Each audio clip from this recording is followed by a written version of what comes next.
یہاں پر ان بچیوں کے لیے میں کہتا ہوں کہ کچھ ایسے حالات بنائے جائیں گے، شکل و صورت اس پر کبھی مت جانا۔ فرمایا گیا کہ ایک نوجوان کی شکل میں شیطان آتا ہے، ابلیس لعین ایک خوبصورت نوجوان کی شکل میں آتا ہے عورتوں کے پاس، اچھے بال، اچھا چہرہ، اچھے کپڑے، جو اپنی طرف موہ لے۔ تو لڑکیاں اگر شہوت کے ساتھ اس کی طرف دیکھنے لگ گئیں تو فرمایا گیا النظر سہم من سہام الشیطان، یہ آنکھ جو ہے شیطان کے تیروں میں سے ایک تیر ہے۔ نظر جو پڑتی ہے، شہوت کے ساتھ جو نظر گئی، شیطان وہاں تیر چلا دیتا ہے۔ جو نوجوان تمہیں بھاگ گیا، یہ ضروری نہیں کہ وہ انسان ہی ہے، وہ شیطان بھی ہوتا ہے۔ شیطان کوئی لمبے سینگ والا، بڑی پونچھ والا، پر والا نہیں ہے کہ ایسی شکل میں آئے گا تب تم ڈر کے بھاگو گی۔ شیطان تو ایک اچھے نوجوان کی شکل میں بھی آتا ہے، خوبصورت لڑکوں کی شکل میں آتا ہے، اور مردوں کے پاس خوبصورت لڑکیوں کی شکل میں آتا ہے۔ جب یہ بہک جاتے ہیں، گناہ کر لیتے ہیں، تب چلا جاتا ہے، بھاگ جاتا ہے، اچھے اچھے پرہیزگاروں کی شکل میں آ جاتا ہے اور تمہارے ایمان کا سودا کرنے لگ جاتا ہے۔ میرے عزیزو، بنی اسرائیل کی وہ حکایت مجھے یاد آتی ہے جس میں اس نے ایک بڑے عابد کا تقوی بھسم کر دیا، اپنے صومعہ سے نکلتا نہیں تھا۔ صومعہ اس کو کہتے ہیں جہاں عبادت کرنے کی جگہ ہوتی تھی پہلے بنی اسرائیل میں، اس کے باہر وہ کبھی نہیں نکلتا تھا۔ 4 بھائی تھے، ایک بہن تھی قریب میں، وہ چاروں بھائی تجارت کے لیے جا رہے تھے، بہن اکیلی گھر میں تھی۔ کہا کس کے حوالے کر کے جائیں گے؟ تو اس عابد، اس پرہیزگار شخص کے پاس آئے چاروں بھائی، کہا ہم اپنی بہن کو چھوڑ جا رہے ہیں، آپ صرف خیال رکھنا، آپ نظر رکھنا۔ اس نے کہا ہاں ٹھیک ہے، وہ چلے گئے۔ نظر رکھنے والا عابد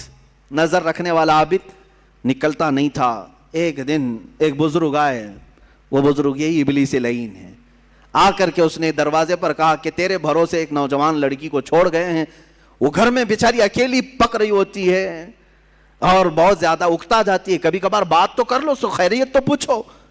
یہ اپنے صومعے کے دروازے تک آیا بس، اور وہاں سے اس کو پکار کر کے کہا، وہ لڑکی اپنے دروازے پر آئی، ایک دوسرے کو دیکھا اور بات چیت کیا، خیر خیریت پوچھا، یہیں تک تھی بات۔ لیکن شیطان یہیں سے اپنے کام شروع کرتا ہے۔ اس کے بعد دوسرے دن یہ عابد اور بات چیت شروع کر دیا۔ یہاں سے یہ سلسلہ اتنا بڑا کہ اس کے اندر عبادتوں کی جو طلب تھی وہ کم ہونے لگی۔ اب یہ اپنے صومعہ سے نکل کر کے اس کے گھر بھی جانے لگا، جا کر کے گھنٹوں بات چیت کرتے رہے۔ وہ وقت بھی آیا جب اس نے اس کے ساتھ زنا بھی کر لیا، اس ایک نوجوان خاتون کے ساتھ، کیونکہ یہ شادی نہیں کرنے والا تھا، پوری قوم کے نزدیک یہ نہایت عابد ہے، پرہیزگار ہے، زنا ہو گیا، حمل بھی ٹھہر گیا۔ اب کیا کرے؟ نوجوان لڑکی کے ساتھ ایسے معاملات ہوئے ہیں، ڈرا۔ وہی ابلیس آیا پھر بزرگ کی شکل میں، کہا دیکھو بہت بڑا معاملہ ہو جائے گا، اگر تم یہ معلوم ہو گیا تو پوری قوم تمہارے ساتھ کیا کرے گی؟ کہا کیا کروں؟ کہا اس کا گلا دبا دو، مار دو اور دفن کر دو، گھر میں کسی کو پتہ بھی نہیں چلے گا۔ اس نے قتل کر دیا اس لڑکی کو اور دبا دیا اندر، زمین صاف کر دیا۔ جب چاروں بھائی تجارت سے واپس آئے، پوچھا کہاں ہے ہماری بہن؟ کہا وہ بیمار ہو گئی تھی، میں نے اس کو بہت علاج کیا، انتقال کر گئی، قبرستان میں دفن کیا، ایک جھوٹی قبر دکھا دیا۔ وہ روئے دھوئے، ہو گئی بات ختم۔ لیکن کیا یہیں پر سلسلہ ختم ہو جاتا ہے؟ چند دنوں کے بعد ان بھائیوں کے پاس یہ ابلیس آیا، کہا یہ عابد جھوٹ بولتا ہے، یہ جو عبادت کرنے والا مکار ہے یہ جھوٹ بولتا ہے، تمہاری بہن سے اس نے منہ کالا کیا، حمل ٹھہرا تو اس کے بعد اس نے مار کر کے یہیں گھر میں دفن کیا۔ انہوں نے کھود کر کے دیکھا تو لاش کا پرانا بقیہ مل گیا۔ اب وہ واویلا مچا کہ باہر آنے کے بعد اس کو صومعہ سے باہر کھینچا گیا، اس کے کپڑے پھاڑے گئے، اس کے بال نوچے گئے، منہ کالا کیا گیا، پورا گاؤں ٹوٹ پڑا، اس کا صومعہ توڑ ڈالے، اور اس کے بعد پھر اس کو پھانسی پر چڑھایا گیا۔ پھانسی پر جب چڑھایا گیا تب پھر ابلیس آیا، کہا کہ بہت بری حالت ہو گئی تمہاری، مجھے افسوس ہے لیکن میں تجھے بچا سکتا ہوں، میں تجھے یہاں سے نکال سکتا ہوں، میرے پاس طاقت ہے۔ کہا کیا کرنا ہوگا بتا دے۔ اس ابلیس نے کہا بس تو یہ کہہ دے کہ تیرے لیے سجدہ جائز ہے، یعنی اپنے لیے کہا کہ تم مجھے یہ سمجھ لے کہ میں آزاد کروں گا تو تم مجھے سجدہ کرے گا۔ کہا بالکل کروں گا، سجدہ کروں گا۔ کفر کر دیا، اسی وقت اس کو پھانسی پر چڑھا دیا گیا، شیطان بھاگ گیا۔ جس کی ابتدا عبادتوں سے شروع ہوئی تھی، انہیں نظروں کا دھوکہ تھا کہ کفر پر موت ہو گئی۔ یہ حکایت بھی موجود ہے۔ میں ان بچیوں سے بھی کہتا ہوں کہ تم اچھے گھروں کی ہوں گی، اچھے خاندانوں کی ہوگی. بہت ساری لڑکیاں یہ دلیل دینے لگ جاتی ہیں کہ ہم ان کو صحیح راستے پر لے کے آ جائیں گی، وہ مسلمان بن جائیں گے، فلاح ہو جائیں گے. تبلیغ کا اتنا ہی شوق ہے تو مجھ سے رابطہ کریں، بہت سارے میدان ہیں، میں بھیجوں گا تبلیغ کے لیے. صرف اور صرف کسی ایک لڑکے پر یہ اس طرح کے حالات بسا اوقات ہم نے دیکھا ہے کہ تمہارا دین خطرے میں آ گیا اور کفر پر موت ہو گئی. میں ان بچیوں سے کہتا ہوں جو اپنے گھروں کی عزت کو لے کر کے نکل جاتی ہیں. آج میں اسی بات کی طرف آنا چاہتا تھا. آؤ تمہیں میں مثالی خواتین کی وہ زندگیاں بتاؤں جن کے اوپر مکہ والوں نے مظالم کے پہاڑ ڈھا دیے. کیا نہیں کیا. اس سیدہ سمیہ کو لاکھوں سلام، جن کو گھر سے گرفتار کر کے مکہ کے کافروں نے بیچ بازار میں لایا اور گھوڑے کی ٹانگوں سے باندھ دیا. کہا سمیہ چھوڑ دے اپنے دین کو. اگر خواہشات ان عورتوں کے دلوں میں بھی ہوتی تو چھوڑ دیتی. مکہ کے بڑے بڑے رئیس ان کو اپنانے کے لیے تیار تھے، بڑے بڑے پیسے والے اپنے لیے اپنے گھر کو ان کو بلانے کے لیے تیار تھے. سیدہ سمیہ اس وقت بھی احد احد کہتی رہی، میرا اللہ ایک ہے، میرا اللہ ایک ہے، اس کے علاوہ میں کسی بات کا اقرار نہیں کروں گی. ان کو اتنا مارا سیدہ سمیہ کو. ابو جہل خبیث مردود نے ان کی شرمگاہ پر نیزہ مار کر کے انہیں شہید کیا. تمہیں معلوم ہے پوری اسلام کی تاریخ اٹھا کر کے دیکھنا، اسلام میں سب سے پہلے شہید ہونے والی اگر کوئی ہے تو سیدہ سمیہ ہے.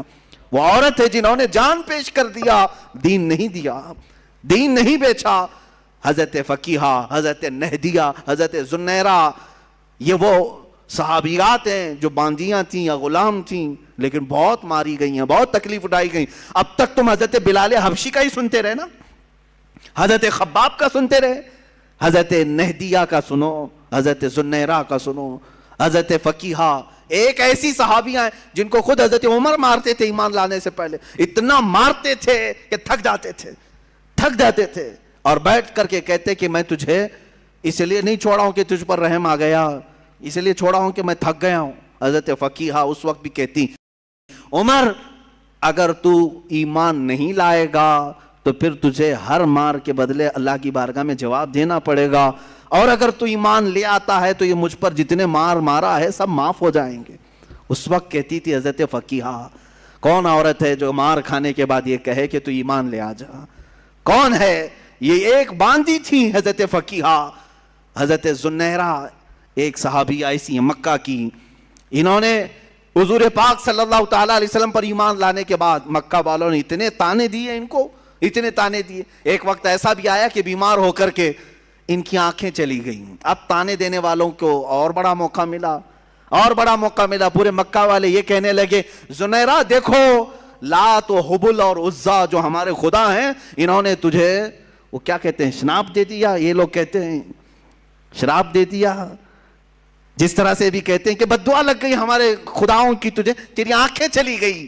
حضرت زنیرہ ٹس سے مس نہیں ہوئی، مسکراتی تھیں اور کہتی تھیں میری آنکھیں جس نے دیا تھا اس نے لیا، تمہارے خداؤں کو تو اپنے آس پاس کی بھی خبر نہیں ہوتی، ان کی خود کی آنکھیں نہیں دکھتی، وہ میری آنکھیں کیا لیں گے. دوسرے عورتیں بہت جلدی ان باتوں کی طرف آ جاتی ہیں، ارے کہیں ایسا تو نہیں ہے کہ حقیقت میں جو کہہ رہے ہیں کہ فلاں کی بددعا لگ گئی، اب شگن ہو گیا، فلاں ہو گیا. ان کی آنکھیں چلی گئی تھی تب بھی وہ ایمان پر قائم تھی.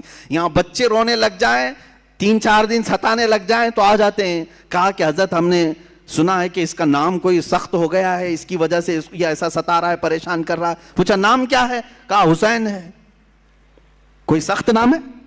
وہ عورتیں بھی آئی جنہوں نے اپنی بچیوں کا نام زینب رکھا. کہا حضرت نام کا تو کچھ اثر نہیں ہو رہا ہے.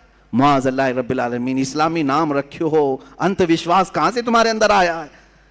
ہاں برے نام اگر رکھے ہو تو پھر بدلو، لیکن اسلامی نام اگر ہیں تو بیماریاں تو آتی جاتی رہتی ہیں. ناموں سے بیماری اگر آنی ہوتی، ناموں سے ہی جانی ہوتی تو شاید ساری دنیا والے ایک ہی نام رکھتے. آج ایک ہی نام رکھتے کہ ہاں جو صاف ستھرا ہو، جس نام سے کبھی بیماری نہیں آتی، سارے لوگ وہی نام رکھتے. ایسا نہیں ہے. یہ اس طرح کی اندھی عقیدتیں جو داخل کی گئی. حضرت زنیرہ اس صحابیہ سے ہمیں ملتا، آنکھیں چلی گئی تب بھی وہ ایمان پر اس طرح قائم تھی اور کہتی مجھے ایمان لانے کی وجہ سے آنکھیں نہیں گئی ہیں، تمہارے خداؤں کو آس پاس کا ہوش نہیں ہوتا، وہ میری آنکھیں کیا لیں گے. حضرت ام شریک ایک صحابیہ ایسی ہیں، مکہ والوں نے، ان کے خاندان والوں نے ان کے ددیال ننیحال دونوں خاندانوں نے مل کر کے کیا کیا جانتے؟ حضرت ام شریک کو کڑی دھوپ میں کھڑا کیا، ایسی دھوپ میں کہ جو ریتیلی زمین ہے کھلے میدان میں ان کو کھڑا کرتے، اور اگر وہ آگے بڑھتی تو کوڑے سے مارتے، اسی میدان میں کھڑا کرتے۔ کتنی دیر؟ گھنٹہ 2 گھنٹہ نہیں، 3 دن تک کھڑا رکھا۔ بھوک اور پیاس کی شدت کی وجہ سے ان کی آنکھیں باہر آنے لگ گئی تھی۔ حضرت ام شریک، یہ بھی صحابیاں ہیں، اس کڑی دھوپ میں، آج مکہ کی دھوپ جانتے ہیں آپ 50 ڈگری کے اوپر جاتی ہیں، 50 ڈگری کے اوپر، شاید آپ 35-40 ڈگری میں ہی پریشان ہو جاتے ہیں، 50 ڈگری سے اوپر کی دھوپ برداشت کرتی ہوئی گرم ریت پہ کھڑی رہی 3 دن تک۔ 3 دن کے بعد وہ کہنے لگے کہ تو اپنے خدا کو چھوڑ دے، چھوڑ دے۔ حالت ایسی ہو گئی تھی کہ کانوں میں آواز تک نہیں آ رہی تھی۔ میں نے روایت پڑھا، آنکھیں بھیگ گئی۔ حضرت ام شریک پوچھنے لگی کیا کہہ رہے ہیں؟ تو انہوں نے اشارہ کر کے کہا ایک کو جو تو مانتی ختم کر دے۔ کان سنائی نہیں دے رہے، آنکھیں باہر آ چکی ہیں، جسم تپ رہا ہے، پیروں میں چھالے پڑ گئے۔ تب وہ پکار کر کے کہتی اللہ احد، اللہ احد، اللہ ایک ہی ہے، ایک ہی ہے۔ کوڑے مار مار کر کے ان کو زخمی کر دیا تھا حضرت ام شریک رضی اللہ تعالیٰ عنہ کو۔ اور جانتے یہی وہ صحابیہ ہیں، حضرت ام سلیم۔ کتنی صحابیات کی میں بات تمہارے سامنے رکھوں۔ حضرت ام سلیم ایک وہ صحابیہ ہیں حضور پاک صلی اللہ علیہ وسلم جن کے گھر آرام کرنے کے لیے جاتے تھے، جو حضور پاک صلی اللہ علیہ وسلم دھوپ کے یا گرمی سے پسینے ہوتے تو وہ قطرے جمع کر کے رکھتی تھی۔ یہ حضرت انس کی ماں ہیں جنہوں نے حضور کے پسینے کو جمع کر رکھا خوشبو کے لیے، اور روایات یہ بتاتی ہیں ان کی 7 پشتوں تک وہ خوشبو آتی تھی۔ وہ ام سلیم جب ان سے نکاح کے لیے ابو طلحہ نے پیغام بھیجا، وہ ایمان لائے ہوئے نہیں تھے، ایمان لائے ہوئے نہیں تھی۔ آج کے حالات کے مطابق میں عرض کر رہا ہوں، ام سلیم کیا کہتی ہیں؟ ابو طلحہ کو بہت پسند کرتی تھیں، خوبصورت تھے ابو طلحہ، بہت ہی کڑیل جوان بھی، اور ام سلیم ان کو پسند کرتی تھی۔ نکاح ہو جائے، سامنے سے ابو طلحہ آئے، ام سلیم نکاح کر لیتے ہیں ہم۔ ام سلیم نے کہا میری پسند اپنی جگہ پر، تم خوبصورت ہو اپنی جگہ پر، تم کڑیل جوان ہو اپنی جگہ پر، مگر میرا ایمان میرے ساتھ ہے۔ کیا ایسا ہو سکتا ہے کہ میں اللہ کو ایک مانتی ہوں، محمد صلی اللہ علیہ وسلم کو اللہ کا رسول مانتی ہوں، میرا تمہارے سے نکاح کیسے ہو سکتا ہے؟ اگر تم ایمان نہیں لائے تو ہماری زندگی میں کبھی ملاپ نہیں ہو سکتا۔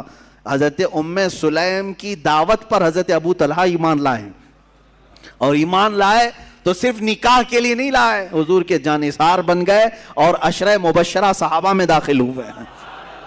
خواتین کا یہ بھی کردار ہے عزیزان گرامی، وہ ایسے نہیں کہ پسند آ گیا جوان تو گھر سے بھاگ کر نکل پڑی، چاہے کہیں پر بھی جا کر کے شادی رچانا پڑے۔ معاذ اللہ، ان بچیوں کی زندگی پر مجھے بڑا افسوس ہوتا ہے جن ماں باپ کی عزت کو مٹی میں ملا کر کے فخر کرتی ہیں۔ یہ سب کہاں سے ہو رہا ہے جانتے ہیں؟ یہ سب اسی ٹیلی ویژن سے، انٹرنیٹ سے اور سیریلوں سے۔ آج پوری دنیا ملا کر کے ایسی چیزیں دکھانا چاہ رہی ہے۔ مجھے کل ہی ہماری ایک خاتون نے یہ کہا تھا، بتایا تھا کہ سب سے زیادہ ابھی فی الحال عورتیں پاکستانی سیریل اور وہاں کے ٹیلی ویژن سے نشر ہونے والی فلموں وغیرہ کو دیکھتی ہیں۔ مجھے اس کی خبر نہیں تھی، لیکن اگر اس طرح کا ماحول وہاں سے پیش کیا جا رہا ہے تو میں تو کہتا ہوں کہ ان تمام چیزوں پر بندش لگانی چاہیے، اور یہ تاثر دیا جاتا ہے لڑکیوں کو کہ آزاد رہو، جو تمہیں پسند ہے اس سے بھاگ جاؤ، ماں باپ راضی ہوں ناراض ہوں کوئی مسئلہ نہیں، بعد میں سب ٹھیک ٹھاک ہو جاتا ہے، سب برابر ہو جاتا ہے۔ عزیزان گرامی، تمہیں پتہ ہے کہ یہ وہ والدین جن کی رضا میں تمہاری جنت ہے، جن کی ناراضگی میں تمہاری جہنم ہے، ماؤں کو روتا ہوا، باپ کو روتا ہوا بلکتا ہوا چھوڑ کر کے چلے جاتے۔ پسند ہے کہیں سے تو پھر والدین کو راضی کیوں نہیں کر لیتے ان باتوں پر؟ ہاں، جہاں تک رہی بات مسلمانوں کی آپس میں، کبھی ماں باپ اگر ناراض ہو کر بیٹھتے ہیں تو وقت لگ جائے گا، منا لیں گے، اور نکاح ہو گیا تو کوئی حرج نہیں۔ مجھے تو افسوس اس بات پر ہے کہ ایمان بھی چھوڑ کر جا رہی ہیں۔ گھر چھوڑا تو چھوڑا، اور اگر کوئی جوان ایسا تھا جو اسلام کی طرف تجھے لے جاتا یا تجھے وہ اسلام میں ہی رکھتا تو الگ بات تھی۔ یہاں تو باضابطہ ان سانپوں کے گھروں میں جا رہی ہیں جو پورے اسلام کو ڈسنے کے لیے بیٹھے ہوئے ہیں۔ آج جو میرے نبی کی شان میں گندی گالیاں دے رہے ہیں ان کے گھروں میں جانے کے لیے بچیاں بیٹھی ہوئی ہیں۔ اور اگر کوئی لڑکیاں اس طرح جاتی ہیں تو میں کوئی خوف اس بات کا نہیں کر رہا ہوں کہ تمہارے جانے سے اسلام گھٹ جائے گا، ہرگز نہیں۔ اسلام کی جڑیں تحت الثری سے نیچے ہیں۔ اس کی شاخیں اوج ثریا کے اوپر ہیں. پوری دنیا مل کر کے ہلائے تو اسلام کا کچھ بال بیکا نہیں ہوگا. تم اپنا جہنم خریدنے جا رہی ہو, میرے اس دین کو کچھ نقصان نہیں ہوگا. 4 لڑکیاں چلی جائیں تو کیا اسلام میں ختم ہو جائے گا؟ یہ اس سمندر کا نام ہے جس سے چلو بھر پانی نکلنے سے سمندر کا کچھ بگڑتا نہیں, کچھ نہیں بگڑتا. ہاں, یہ جو جتنے بھی ڈھونگی ہیں, جتنے بھی پاکھنڈی ہیں, جتنے بھی سنگی ہیں, جس طرح کے یہ اعلانات علل اعلان کر کے ہمارا دل جلانے کی کوشش کرتے ہیں کہ ہم ان کو ان کے مذہب سے دور کریں گے اور اپنے گھر کی بہو بنا کر کے لائیں گے. باضابطہ اس پر تنظیمیں بن رہی ہیں, سنگٹن بن رہی ہیں, اور اس پر نہ پولیس کچھ کرنا چاہتی ہے نہ حکومت کچھ کرنا چاہتی, کیونکہ ان کے 1000 گناہ بھی ان کے نزدیک معاف ہیں. ہاں, اگر وہ دھرم پریورتن کریں تو یہ اصل کی طرف آنے کی بات ہوگی, اور اگر ہم تبلیغ کریں تو آتنکوادی ہو جائیں گے. ہمارے لیے دہشت گردی کا لفظ انہوں نے بنا کر کے رکھا ہوا ہے. اے مسلمانوں, اب صفائی دینا اور ڈیفنس کرنا چھوڑ دیں کہ ہم ایسے نہیں ویسے نہیں. یہ کون ہوتے ہیں ان کو صفائی دینے والے ہیں؟ نہ یہ ہمیں سزا دینے والے نہ جزا دینے والے. اسلام اپنی حقانیت پر کل بھی زندہ تھا, آج بھی اور ہمیشہ رہے گا, اور اللہ رب العزت سے ہمارا تعلق ہے, وہ ہمیں سزا اور جزا دینے والا ہے. صلاح الدین ایوبی کے پاس کئی دوشیزائیں, کئی خوبصورت لڑکیاں آتی رہی. صلاح الدین ایوبی نے ایک نظر ان کی طرف نہیں دیکھا. تمہیں معلوم ہے سلطان الہند غریب نواز کے پاس 40 دن تک ایک لڑکی جاتی رہی, صرف اپنے دامے فریب میں پھنسانے کے لیے کہ ہماری طرف آ جائے. راجے کی بیٹی تھی, لیکن 40 دن تک اس مرد قلندر نے ایک نظر تک نہیں دیکھا. 40 دن کے بعد وہ خود فدا ہوئی اور دائرہ اسلام میں داخل ہوئی. عزیزان گرامی وقار, یہ ہماری تاریخ رہی ہے. ہم کسی کے گھروں میں چھید ڈال کر کے, سوراخ مار کر کے اٹھانا نہیں چاہتے. ہاں, انشاءاللہ العزیز تم لے جانا چاہتے ہو, بہو بنانا چاہتے ہو, جس طرح کی حرکتیں پیدا کر رہے ہو, انشاءاللہ اب ہمارا پیغام عام ہوگا. دیکھنا, یہ جوان جب غلام مصطفیٰ بنے گا, ایک ایک نہیں 4 ساتھ آئیں گے انشاءاللہ, آئیں گے انشاءاللہ. ہاں, یہ بیوی بنانے کے شوق سے نہیں کہہ رہا ہوں. ہاں, انشاءاللہ العزیز مصطفیٰ کریم کی محبت میں ہر کوئی ضرور وارفتہ ہوگا. اس لیے کہ ہم نے تبلیغ جو کیا ہے پوری دنیا میں, وہ اخلاق مصطفیٰ سے کیا ہے, دین مصطفیٰ سے کیا ہے. آج سے 8 سال پہلے قریب امریکہ کی ایک رپورٹر نے بھی یہ کہا تھا. ایک وقت تھا جب نیٹو افواج میرے اوپر حملہ کر رہی تھی. وہ درندے جو برسوں سے اپنے گھروں سے باہر ہیں, وہ لوگ مجھے تنہا پا کر کے, ایک اخباری نمائندہ رپورٹر تھی, کہہ رہے ہیں کہ وہ مجھ پر حملہ کر کے بیٹھے تھے, لے جانے والے تھے, لیکن 2 چند نوجوان ایسے آئے کہ مجھے چھڑا لیا. شام کا وقت تھا, لیکن میں نے ان کے چہرے دیکھے, یہ جوان ہیں, مسلمان ہیں, اور ڈر گئی. ہمارے فوجی تو لے جاتے, ایک رات کے بعد چھوڑ دیتے, یہ تو آتنکوادی, یہ دہشت گرد ہیں, ٹیررسٹ ہیں, پتہ نہیں میرے ساتھ کیا کیا کریں گے. لیکن وہ خاتون کہتی ہے رات کا وقت ہوا, کمرے میں ایک جگہ انہوں نے مجھے رکھ دیا تھا. رات کے وقت تھوڑا سا دروازہ کھلا اور کھانے کا برتن میرے اندر آیا, میں نے کھانا کھایا. میرے کپڑے کچھ جگہ سے پھٹے ہوئے تھے, جھاڑیاں لگ کر کے. وہ کہتی ہے کہ رات کے وقت ایک جوڑا کپڑا بھی آیا, دوسرے دن ناشتہ بھی آیا, کھانا بھی آیا. 2 دن کے بعد ہمارے ملک کی ایمبیسی کے افراد آئے اور دروازہ کھول کر کے مجھے لے گئے. اور اس کے بعد وہاں ایمبیسی میں جانے کے بعد اس خاتون سے ایمبیسی کے افراد نے کہا, یہ جو 2 نوجوان ہیں جو تجھے کھانا دے رہے ہیں, جو تجھے کپڑے دیے ہیں, انہوں نے آ کر کے ہمیں اطلاع دی کہ تجھے تیرے ملک تک حفاظت سے پہنچایا جائے. وہی ہمیں یہاں تک کا پتہ دیے ہیں. وہ خاتون واپس جا کر کے پورا آرٹیکل لکھتی ہے اور کہتی ہے دنیا نے جو بتایا وہ اور مسلمان ہے, آنکھوں نے جو دیکھا وہ اور مسلمان ہے. نوجوانوں, آج بھی تم اخلاق مصطفیٰ سے لوگوں کو قائل کر سکتے ہو, ان کو اپنا گرویدہ بنا سکتے ہو. صدیق اکبر کے زمانے میں وہ یہودی عورت جس نے خط لکھ کر کے امیر المومنین سے کہا تھا میں مدینے میں رہنا نہیں چاہتی, میں یمن جانا چاہتی ہوں, میرے گھر والے رشتہ دار سب وہاں ہیں. خلیفہ اول صدیق اکبر نے 2 جوانوں کو اس عورت کے ساتھ کر دیا, لے جاؤ اسے یمن تک چھوڑاؤ. اس کو اونٹنی پر بٹھایا, وہ 2 جوان لے کر کے نکلتے تھے. وہ خاتون کہتی ہے جگہ جگہ چوکیاں آتی تھی, چیکنگ پوائنٹ آتے تھے, لوگ پوچھتے تھے کہاں سے آ رہے ہو, کہاں جا رہے ہو. یہ 2 جوان جواب دیتے خلیفہ اسلام صدیق اکبر کی مہمان ہیں, ملک یمن جا رہی ہیں. تو فوراً چوکی کھول دی جاتی, کوئی اونٹ کے اوپر نظر تک نہیں اٹھاتا تھا.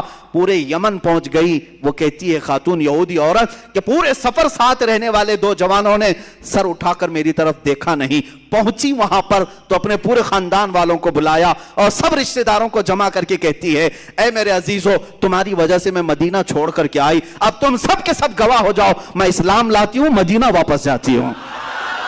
مجھے میری عزت کی حفاظت وہیں پر نظر آتی ہے. جس دربار کے یہ غلام ہیں وہ میری عزت کے اصل محافظ ہیں. عزیزان کرامی، اسلام میں پلنے والا جوان دوسروں کی عزتوں پر ڈاکہ نہیں ڈالتا. ہم اپنے ممبر سے اپنے ہر بچے کو کہتے ہیں تمہارے گھروں کی بیٹیاں جس طرح عزت کی ہیں اسی طرح دوسرے مذہب کی بیٹیوں کی بھی خیال رکھو، ان کی طرف بھی تمہاری نظر نہ اٹھایا جائے.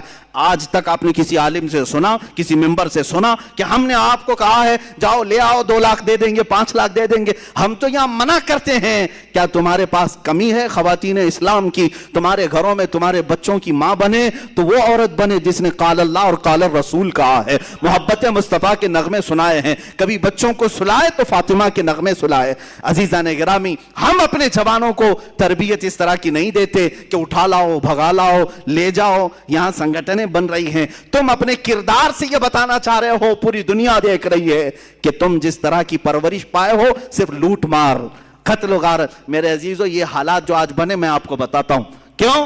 اللہ تعالیٰ پوری دنیا کو یہ دکھانا چاہتا ہے کہ یہ اسلام پر انگلی اٹھاتے ہیں. وہ پاکنڈی گھر میں بیٹھ کر کے یا گوفے میں بیٹھ کر کے یہ بھونکتے ہیں کہ مدینے کے یہ مسلمان بلاتکار تھے، لوٹ مار کرتے تھے، عورتوں کا کاروبار کرتے تھے، عورتوں کو لے جایا کرتے تھے. یہ ساری چیزیں تم اپنے ہاں بیٹھ کر کے بتا رہے تھے، لیکن اللہ نے یہ ثابت کر کے دکھایا اب گھروں سے اٹھانے والے تمہاری قوم سے ہیں، لوٹ مار کرنے والے تمہارے جوان ہیں، عورتوں کو بھگا لے جانے والے تمہارے جوان ہیں. دنیا اب سمجھ جائے گی تم بولتے ہو اسلام پر اور اللہ نے یہ سارے کردار تمہارے گھروں کے کونوں سے نکال کر دکھایا. حقیقت میں اسلام عورتوں کی عزتوں کی حفاظت کے لیے آیا ہے. جس وقت عورتوں کو بازار میں بیچا جا رہا تھا میرے آقا نے عورتوں کی عزت یہاں تک بڑھائی، کہا جس گھر میں بیٹی پیدا ہو اسی دن رزق کے 10 دروازے کھول دیے جاتے ہیں. میرے آقا نے فرمایا جس نے 2 بچیوں کی حفاظت کی، پرورش کی اور اچھی جگہ نکاح کر کے دے دیا، وہ میرے آقا فرماتے ہیں اس پر جنت واجب ہو گئی، اس پر جنت واجب ہو گئی. بشارت تمہیں بیٹیوں پر دی گئی، بیویوں کو کھلانے میں صدقے کا ثواب، ماں کے قدموں کے نیچے جنت. اللہ اللہ، یہ سب عورتوں کے لیے کس نے بتائے؟ کس نے بتائے؟ ارے یہاں ہمارے اسی ملک میں عورت بیوہ ہو جائے تو اس کو چتا کے ساتھ آگ میں جلا دیا جاتا. بیوہ عورتوں کو آپ شگن مان کر کے اپنی محفلوں میں نہیں لایا جاتا. آج تک یہ روایات موجود ہیں. آج تک ایسی ودواؤں کے بہت سارے ایسے علاقے بنے ہوئے ہیں جہاں عورتوں کو چھوڑ دیا جاتا ہے. میرے عزیزو، دنیا میں وہ واحد شخصیت ہے میرے آقا کی ذات جس نے ایک عورت حضرت عائشہ کنواری، اس کے علاوہ جتنے نکاح کیے سب بیواؤں سے کیے. یہ بتانے کے لیے کہ بیوہ گھر سے نکالی جانے والی عورت نہیں بلکہ گھر میں ہو تو اس کے ذریعے سے اللہ دعائیں قبول کرتا ہے. عورتوں کو عزت بخشا ہے، عورتوں کو عزت بخشا ہے. میں اپنی بچیوں کو آج یہ باتیں اس لیے سنا رہا ہوں کہ تمہاری تاریخ اندھیرے میں نہیں ہے، تمہاری تاریخ سیاہ نہیں ہے، روشن ہے. اسلام میں عظیم خواتین موجود ہیں، کردار کے بھی، عمل کے بھی. اب میں آپ کو وہ بھی باتیں بتاؤں جنہوں نے اسلام میں یہ مشقتیں تو اٹھائی لیکن جنگوں میں بھی وہ شریک رہی ہیں. حضرت ام عمارہ رضی اللہ تعالیٰ عنہ جنگ خندق میں حصہ لیتی ہیں، جنگ احد میں حصہ لیتی ہیں، یہاں تک کہ ان کے متعلق 7 غزوات میں حضور کے ساتھ گئی ہیں. کئی صحابیاں، آپ پوچھیں گے عورتوں پر کہاں جہاد؟ کہا نہیں تھا، لیکن کس لیے جاتی تھی؟ 700 فوجی، 1000 فوجی اسلام کے ہیں، سب کا کھانا تنہا بنا کر کے کھلاتی تھی. حضرت ام سلیت ایک صحابیہ ہیں، حضرت عمر فاروق کے پاس ایک چادر آئی تو وہ تقسیم کرنے کی چادر تھی. لوگوں نے کہا آپ اپنی بیوی اور اپنی بیٹی کو دے دیں. حضرت عمر نے کہا نا، یہ ام سلیت کو میں دوں گا چادر. کہا کیوں؟ کہا وہ جنگ خندق میں اور کئی غزوات میں مشق بھر بھر کر کے مجاہدین کو پانی پلایا کرتی تھی. ایسی صحابیاں حضرت اسماء بنت عمیس رضی اللہ تعالیٰ عنہ جنگ یرموک میں، جنگ قادسیہ میں، جنہوں نے جھوپڑیوں کی چوب اٹھا کر، لکڑیاں اٹھا کر کے رومیوں پر ایسا حملہ آور ہوئی تھی کہ وہ جنگ جو فتح ہوئی ان خواتین کی وجہ سے ہوئی. حضرت صفیہ مدینہ طیبہ کی حفاظت پر تنہا ایسی بہادری کا کردار ادا کر رہی. یہودی داخل ہوئے تھے عورتوں کے درمیان، انہوں نے خود اپنا نیزہ اٹھا کر کے سر قلم کر دیا. وہ مثالی خواتین ہیں، وہ دبک کر کے بیٹھنے والی نہیں. بلکہ ایک صحابی حضرت خنسا رضی اللہ تعالیٰ، کافی میں نے صحابیات کا ذکر کیا، ان کی برکتیں اللہ ہماری بچیوں کو عطا کرے. حضرت خنسا ایک وہ صحابیاں ہیں جو جنگ قادسیہ میں پہنچی، ان کے 4 جوان بیٹے تھے. یہ مشہور شاعرہ ہیں عرب کی. یہ ایمان لانے سے پہلے جب شعر و شاعری کرتی تھی، مرثیہ پڑھنے کا ایک طریقہ تھا عرب میں. جب کوئی مر جاتا تو اس کے تعریفیں کر کر کے لوگوں کو رلاتے تھے. مرثیہ کر اس کو کہتے ہیں. تو یہ مرثیہ پڑھنے میں مشہور تھی خنسا. ان کے بھائی اور اس کے رشتہ دار انتقال کیے تھے زمانہ جاہلیت میں. تو مشہور ہے حضرت خنسا نے 2 سال تک عرب والوں کو رلایا اشعار میں. ایسے ایسے اشعار لکھتی تھی کہ لوگ رونے لگ جاتے تھے. اور ایمان لائی 4 بیٹوں کو لے کر کے حضرت عمر فاروق کے زمانے میں جنگ قادسیہ میں پہنچ گئی. رات کے وقت اپنے پرانے اشعار پڑھنے لگی, لیکن اب بدل گئے تھے اشعار. اپنے بیٹوں کو کہتی تھی تمہاری ماں نے کبھی بدکاری نہیں کی, تمہارے باپ نے کبھی خیانت نہیں کی. اے جوانوں, اگر تم دین مصطفیٰ کے کام آ گئے تو خنسا کا سر بلند ہوگا. وہ رات بھر اشعار پڑھتی رہی. صبح جب اٹھے جنگ شروع ہوئی. وہ بڑی گھمسان کی جنگ تھی. شام سے پہلے پہلے لوگوں نے آ کر کے بتایا حضرت خنسا کو کہ تمہارے 4 بیٹے شہید ہو گئے. 1 نہیں 2 نہیں 3 4. اور سب میں یہ خبر پھیل گئی کہ اب حضرت خنسا کیسے کیسے اشعار بیان کریں گی. بھائی کے مرنے پر 2 سال عرب کو رلایا تھا, 4 بیٹے مرے, اب کیا کہے گی. سب آ کر کے جب پوچھتے ہیں کہ خنسا 4 بیٹوں کی لاش پر تم کیا مرثیہ پڑھو گی, سب کو جمع کرتی ہیں اور کہتی ہیں میرے غم پر اور مرثیہ پر اشعار سننا چاہتے ہو, سنو. ہر بیٹے پر میں کہتی ہوں انا للہ و انا الیہ راجعون. اب اسلام میں آ چکی, ایمان لائی ہوں. بے شک ہم اللہ کے لیے اور اللہ ہی کی طرف لوٹنے والے ہیں. 4 بچے جوان دے کر کے بھی وہ جو ثابت قدم رہی. عزیزان گرامی, ان خواتین پر لاکھوں سلام, ان کی تربتوں پر کروڑوں سلام. آج اپنے قوم کی بچیوں کو جاتے جاتے یہ درس ضرور دوں گا کہ تم ٹی وی سیریل اور اس طرح کی بھیانک جرائم کی کتابیں پڑھ کر کے اپنے کردار کو آگے نہ بڑھاؤ, اپنی زندگی کو آگے نہ بڑھاؤ. تم اگر کچھ دیکھ کر کے آگے بڑھنا چاہتی ہو تو سیدہ کائنات کی سیرت کو اٹھاؤ, سیدہ خدیجۃ الکبریٰ کی سیرت اٹھاؤ. انٹرنیٹ تمہارے ہاتھ میں بھی ہے, موبائل تمہارے ہاتھ میں بھی ہے. کبھی یہ سرچ کر کے کیوں نہیں دیکھتی اسلام میں خواتین کا کیا کردار ہے, اسلام میں عورتوں کی کیا قربانیاں ہیں. یہ بھی تو ذرا پڑھو. تمہارے جذبے جوان ہوں گے, اور تمہارے جذبے جس وقت جوان ہوں گے یقیناً تمہاری گودوں سے بھی حسین و حسن کے غلام پیدا ہوں گے. عورتوں کے ذریعے سے انقلاب آ سکتا ہے. اور ہم نے دیکھا ہے عورتیں جب بیدار ہوتی ہیں تو حکومت کی چوبیں ہلا دیتی ہیں. ہاں, ان عورتوں پر لعنت جو اپنے گھروں سے نکل کر کے بازاروں اور سڑکوں میں آ کر کے بینر لے کر کھڑی ہو گئی. ہمارے پڑوسی ملک میں ہمارا جسم ہماری مرضی, ہمارا جسم ہماری مرضی, یہ بینر لے کر کے گھوم رہی ہیں. تو لعنت ہے. تم صرف اپنا کردار نہیں بتا رہی, بلکہ جس گھروں سے یہ آئی ہیں عورتیں ان کے ماں باپ پر بھی دنیا لعنت کرے گی. کیسی بچیاں تم نے جنم دی. تم اسلام پر ہو, ایمان پر ہو, اور اس طرح کا بینر اٹھائی کیسے. میں یہ کہنا چاہتا ہوں الحمدللہ ہندوستان کی مسلمان خواتین اب بھی اس سے محفوظ ہیں. اب تک ہمارے یہاں آزاد اس طرح کا ماحول ہونے کے باوجود بھی ابھی ہماری خواتین اس طرح سے نہیں نکلی. اللہ کبھی نہ نکالے. لیکن بچیوں کے لیے جو جال بچھائے جا رہے ہیں, جو منصوبے بنائے جا رہے ہیں, اس سے میں الرٹ کرنا چاہتا ہوں. اے نوجوان بچیوں, اپنے خوابوں کو حضور پاک صلی اللہ علیہ وسلم کی محبت میں سپرد کر دو. کہ بہت سارے ٹیلی ویژن پر جو دکھائے جاتے ہیں وہ حقیقت نہیں ہوتے. یہ جادوگری ہے, یہ شعبدہ بازی ہے, وہ حقیقت نہیں ہوتا. ان سب چیزوں کو دیکھ کر کے تم ریئل لائف میں کرنے مت جانا. یہ حقیقت نہیں ہے. یہ پردے سیمی پر دکھا کر کے گمراہ کر کے تمہاری لائف کو بیکار کرنے کے آلے ہیں. بس دنیا لہو و لعب ہے, آخرت تمہارا ہمیشہ کا گھر ہے. یہ چند سال تم عیش سے رہ سکتی ہو, لیکن ایک وقت وہ بھی آئے گا جب بارگاہ خداوندی میں تمہیں کھڑا کیا جائے گا. اس حدیث کو سنو, میرے آقا نے جو فرمایا, وہ عورت جو کسی اجنبی مرد کا ہاتھ پکڑ کر جاتی ہے, قبر میں پہنچتے ہی اللہ اس پر 99 سانپ مسلط کرتا ہے جو قیامت تک اس کی ناک کو ڈستے رہتے ہیں. ان عورتوں کے متعلق یہ حکم ہے. اور قیامت کے دن حدیث پاک میں یہ بھی ملا کہ وہ جہنم میں نے ان عورتوں کو دیکھا جن کی کھال اتاری جا رہی ہے اور ان کو پستانوں کے ذریعے سے باندھا گیا ہے, اور بہت سخت ترین عذابات دیکھے گئے. کیوں؟ یہ وہ عورتیں ہیں جو اپنے سطر کی حفاظت نہیں کرتی تھی, جو اپنے سطر کی حفاظت نہیں کرتی تھی. بچیوں کے لیے حیا بہت بڑی قیمتی چیز ہے.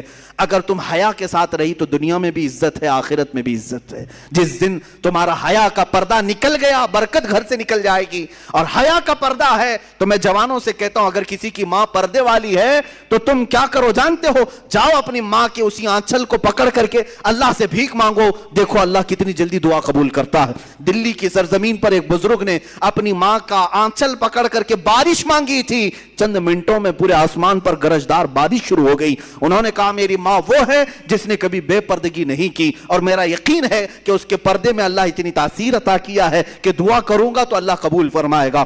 میں ان عورتوں سے بھی کہوں گا، اپنے تمہارے بھائیوں کی عزت تمہارے ساتھ ہے، تمہارے باپ کی عزت تمہارے ساتھ ہے، تمہارے گھر بار پورے خاندان کی عزت تمہارے کندھوں پر ہے۔ اتنا ہی نہیں اے خواتین، تمہارے کندھوں پر پورے اسلام کی عزت بھی ہے، رسول پاک کی نسبت بھی ہے، فاطمہ الزہرا کی نسبت بھی ہے۔ جس دن تم ٹھوکر مار کر کے جاؤ گی تو دنیا یہ کہے گی کہ محمد عربی کے دین میں پلنے والی خاتون گھر چھوڑ کر بھاگ گئی، فاطمہ الزہرا سے نسبتیں جوڑنے والی نکل گئی۔